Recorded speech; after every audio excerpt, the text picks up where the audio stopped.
ځواک د ازادۍ اخیستونکي غازي امان الله خان ځینې مهمې ویناوې: ترڅو چې میرمنې باسواده نشي، سالم ماشوم ټولنې ته نشي وړاندې کولی. که د خپل پلار لاس مې هم په ناحقه وینو سور وي، نو چوکۍ به یې وې خواته کړم او مجرم ته به سزا ورکړم. زموږ هیواد ناروغه دی. راځئ چې موږ د یو طبیب دنده ادا کړو او د خپل هیواد درملنه وکړو. نالوستی ملت هیڅکله خپلواک نشي پاتې کېدلی. که تاسې عالمان او پوهان شئ، هیڅوک به ستاسې په حقونو تجاوز نشي کولی.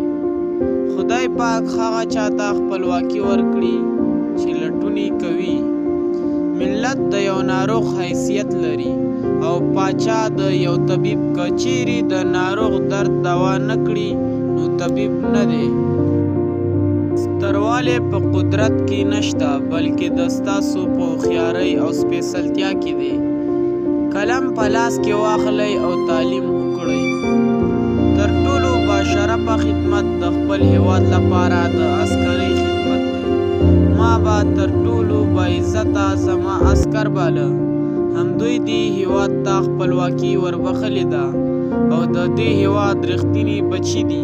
ما تر مړینې وروسته افغانستان ته یوسئ، ځکه چې په ژوند مې د خپل هیواد کتل په نصیب نشو.